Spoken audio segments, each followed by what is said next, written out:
Welcome to this journey through the E-Myth revisited by Michael E. Gerber, one of the most eye-opening books ever written about small business ownership. If you've ever dreamed of starting your own business or you're already knee-deep in running one, this book is for you. Gerber flips the traditional ideas of entrepreneurship on their head, exposing the myths that lead most small businesses to fail. But more importantly, he offers a clear, actionable roadmap for turning your business into something extraordinary, a system that works for you, instead of trapping you in an endless grind. This isn't just about building a business. It's about building a life of freedom, purpose, and success. Over the next few minutes, you'll discover why most small businesses fail, how you can avoid the same mistakes, and what it takes to create a business that thrives. Stick around, because by the end, you'll have a new perspective on what it means to be a business owner and the tools to transform your vision into reality. Welcome to the heart of Michael Gerber's journey into the realities of small business ownership, part 1 of the E-Myth Revisited.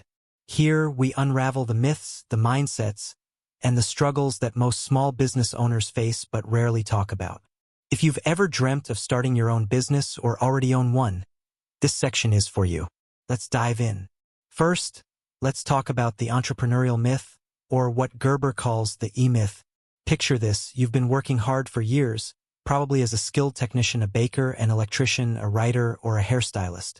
You've mastered your craft, and one day, you have a revelation. Why am I doing all this for someone else? I know how to do the work better than my boss. I should be my own boss. And so, in a burst of excitement, you take the plunge. You quit your job and start your own business. It feels liberating. It feels like the ultimate act of independence. But here's the twist: this decision is usually rooted in a myth. The truth is, most small businesses aren't started by entrepreneurs. They're started by technicians, people who are great at doing the technical work but don't necessarily know how to run a business. And this misunderstanding often leads to what Gerber calls the entrepreneurial seizure. It's that moment of excitement when you decide to go out on your own, believing that being good at what you do means you'll automatically be good at running a business that does it. It's a dangerous assumption. Why? Because knowing how to bake pies doesn't mean you know how to run a pie shop. And this fatal assumption that technical skills translate into business success is the root cause of most small business failures. So what happens next? Let's meet the 3 characters that live inside every small business owner: the entrepreneur, the manager, and the technician. They're like a trio of personalities battling for control, each with their own agenda. The entrepreneur is the dreamer, the visionary, the one always looking to the future. They're the person who sees opportunities everywhere and loves to ask, what if? The manager, on the other hand, is the planner, the organizer. They crave order, stability, and systems. They want to keep things predictable and efficient. And then there's the technician, the doer, the craftsman, the one who just wants to roll up their sleeves and get the work done. Here's the catch. These 3 personalities don't always get along. In fact, they're often at odds with each other. The entrepreneur dreams up big ideas, but the manager frets about how to make them practical, and the technician just wants everyone to stop talking so they can get back to work. The result? Chaos. And in most small businesses, the technician is the one who ends up in charge. Why? Because when you're the one who started the business, it's easy to get consumed by the day-to-day tasks. You tell yourself, if I don't do it, it won't get done right. And so, the technician takes over, and the business becomes less about growth and vision and more about simply surviving. Now, let's talk about the life cycle of a small business. Every business, Gerber explains, goes through 3 stages: infancy, adolescence, and maturity. Infancy is the technician's phase. In the beginning, it's all about you. You are the business. You do everything: answering the phone, serving customers, managing finances, and doing the actual work. And at first, it feels exciting. The customers love you, the work is pouring in, and you're proud of what you've built. But soon, the honeymoon phase ends. You're working longer hours, juggling more responsibilities, and realizing there's too much work for one person to handle. The balls start dropping. Deliveries are late, mistakes happen, and customers are less satisfied. You're exhausted, overwhelmed, and questioning why you ever thought starting a business was a good idea. This is where many small businesses fail. The technician realizes they can't keep up and shuts the doors. But some make it to the next phase, adolescence. This is when the business owner decides to get help. You hire your first employee, maybe someone to handle the books or answer the phones. At first, it feels like a relief. Finally, someone else to catch the balls you keep dropping. But here's where many business owners fall into a trap Gerber calls management by abdication. Instead of properly delegating tasks, you hand them off and hope for the best. You think, great, now I don't have to worry about that anymore. But without clear systems or oversight, things start slipping through the cracks. Employees make mistakes, customers complain, and suddenly, you find yourself stepping back in to fix everything. You're back to being the technician, but now you're also dealing with the added stress of managing people. The truth is, most small businesses never make it past adolescence. They either shrink back to infancy, where the owner does everything themselves, or they collapse under the weight of their own disorganization. But for those that survive, there's a third stage, maturity. And here's the key insight. Maturity isn't about being big or old. It's about having a clear vision. Mature businesses are built by entrepreneurs who understand that their business is a system, not just a place where work gets done. They see the big picture and design their business to work without them. They create systems, hire the right people, and focus on working on the business, not in it. So what's the takeaway from part 1? It's this. If you're a small business owner or thinking of becoming one, you need to step back and ask yourself some hard questions. Are you stuck in the technician's phase, trying to do everything yourself? Are you making the fatal assumption that technical skills are enough to run a business? And most importantly, are you ready to embrace the entrepreneurial perspective and start seeing your business as a system that can thrive without you? Gerber's message is clear. The success of your business depends on your ability to balance the entrepreneur, the manager, and the technician within you. It's about shifting your focus from doing the work to building a business that works. And that, my friend, is the foundation for creating a business that not only survives but thrives. Let's dive into part 2 of the E-Myth Revisited, where Michael Gerber takes us on a revolutionary journey to rethink how small businesses should be run. If part 1 was about uncovering the myths and struggles of small business ownership, part 2 is where the big shift happens. It's here that Gerber introduces us to a game-changing concept, the turnkey revolution. This is the section that will make you see your business not as a job or a burden, but as a powerful system capable of delivering consistent results and creating a legacy. So what exactly is the turnkey revolution? Gerber begins by introducing us to an idea born out of the franchise industry. Yes, franchises. Think McDonald's, Starbucks, or Subway. These are businesses that have mastered the art of consistency. No matter where you go in the world, a Big Mac tastes the same, the fries look the same, and the experience is the same. But how is this possible? It's because franchises operate with a meticulously designed system, a prototype, that ensures every single element of the business is repeatable, scalable, and foolproof. Gerber calls this the franchise prototype. And before you think, well, I'm not running a fast food chain, hear this. The principles of the franchise prototype apply to any small business. It's not about turning your bakery, law office, or design studio into the next McDonald's. It's about creating a systemized business that works seamlessly whether or not you're physically there to oversee it. Now, let's zoom in on the big idea here, working on your business, not in it. This phrase is the heart of the turnkey revolution. Most small business owners are trapped working in their business, grinding away at the day-to-day tasks, solving every problem, and trying to hold it all together. But the true power of the turnkey revolution lies in stepping back, becoming the architect of your business, and building a system so well designed that it runs smoothly without constant intervention. Imagine your business as a machine. Each component, every process, and every interaction needs to be crafted with precision.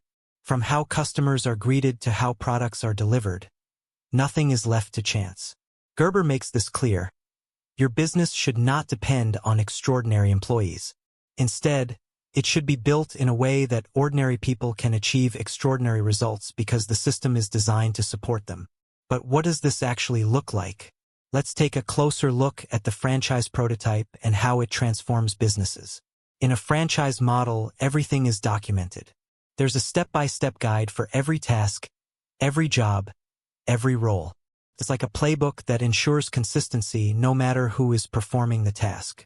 When a new employee joins, they don't have to guess how to do their job, it's all laid out for them. And this doesn't just apply to franchises. Imagine a photographer documenting how they edit photos or a baker detailing how to prepare their signature loaf of bread. The goal is to create a foolproof process that delivers the same high-quality results every time. Now, here's where the magic happens. When you design your business as a prototype, you're not just solving today's problems, you're building a foundation for growth. You're creating something that can scale, something that can be replicated, and, most importantly, something that doesn't rely on you for every little decision. Think of it like this. The turnkey revolution is about making your business work for you, rather than you working for your business. Gerber is quick to point out that this doesn't mean losing the heart or soul of your business. In fact, it's quite the opposite. A systemized business allows you to focus on what really matters: your vision, your creativity, and your passion. You're no longer stuck in the weeds, drowning in endless tasks. Instead, you're free to lead, innovate, and steer your business toward its true potential. This leads us to a critical distinction. Your business is not a job. It's a product. And just like any product, it can and should be improved, refined, and optimized. Gerber challenges business owners to ask themselves a tough question. If someone were to buy my business tomorrow, would they be buying a job or a well-oiled machine? The goal, of course, is to build a business that's so well-designed, so self-sufficient, that it could thrive in anyone's hands. So, how do you start working on your business? Gerber breaks it down into 3 key steps. First, adopt the perspective of a franchise builder. Even if you never plan to franchise, think about your business as if it were going to be replicated 1,000 times. What would you need to document, standardize, and refine to ensure every customer has the same great experience? Second, focus on creating a business that delivers predictable results. Customers should know exactly what to expect from you every single time. And third, shift your mindset. Stop thinking of yourself as a technician doing the work and start thinking of yourself as the architect designing the system. At this point, you might be wondering, but isn't this all a bit rigid? What about creativity? What about flexibility? Gerber anticipates this concern and addresses it head-on. He explains that systemization doesn't stifle creativity, it enhances it. When you're not bogged down by chaos and inefficiency, you have the freedom to innovate, to dream, and to focus on what truly makes your business unique. In fact, having a solid system in place is what allows creativity to flourish. It's the foundation that supports your best ideas and brings them to life. By the end of part 2, the message is clear. The turnkey revolution is not just a strategy. It's a mindset. It's about rethinking what it means to run a business. It's about stepping out of the day-to-day grind and stepping into the role of a visionary leader. It's about creating a business that's not just successful but scalable, sustainable, and ultimately liberating. So, whether you're just starting out or you've been running your business for years, the challenge is the same. Stop being the technician, overwhelmed by the work. Stop being the manager, buried in the details. Instead, embrace the entrepreneur within you. Start seeing your business not as a collection of tasks, but as a system, a masterpiece in the making. And remember, the goal isn't to build a business that needs you. It's to build a business that works because of the brilliant systems you've put in place. That's the power of the turnkey revolution. It's not just about running a business. It's about creating something extraordinary, something that works, grows, and thrives, with or without you. Are you ready to take that step? Let's keep going. Welcome to part 3 of the E-Myth Revisited, where all the pieces come together. If the first 2 parts of the book laid the foundation by busting myths and introducing the turnkey revolution, this part is all about action, how to build a small business that truly works. Gerber takes us step by step through the process of creating a business that isn't just successful, but one that thrives sustainably and independently. It's time to stop dreaming and start building. Gerber kicks off this section by introducing the business development process, a roadmap for transforming your business into a well-oiled machine. But here's the catch. It's not magic. There's no shortcut or quick fix. Building a great business requires intention, effort, and most importantly, a clear vision. It's a process, and like any process, it starts with you. The first step in this process is defining your primary aim. Gerber makes this deeply personal. What do you want out of life? Forget about the business for a moment. What kind of life do you want to live? What excites you? What fulfills you? Your primary aim isn't just a lofty goal. It's the driving force behind everything you do. Without a clear sense of purpose, your business will flounder because it won't have a solid foundation to support it. This isn't just about making money, it's about creating a life that aligns with your values and aspirations. Your business should be a means to that end, not the end itself. Once you've clarified your primary aim, it's time to set your strategic objective. Think of this as your business's guiding star. The strategic objective defines what your business is and what it's not. It's about more than just making a profit. It's about identifying your market, understanding your customers, and deciding what kind of business you want to build. Are you aiming for a local boutique or a nationwide franchise? Do you want to serve a niche audience or a mass market? This step is where you start translating your personal vision into a tangible business strategy. With your strategic objective in place, the next step is creating your organizational strategy. And here's where Gerber flips the traditional approach on its head. Most small business owners start by hiring people and then figuring out what roles they should fill. But Gerber argues that it should be the other way around. First, design your organizational structure as if your business were already a massive enterprise. Picture it your dream business in its fully developed state. What roles exist? What responsibilities are needed? Create an organizational chart, even if you're the one filling all the roles right now. This chart becomes your blueprint, a map of what your business needs to grow.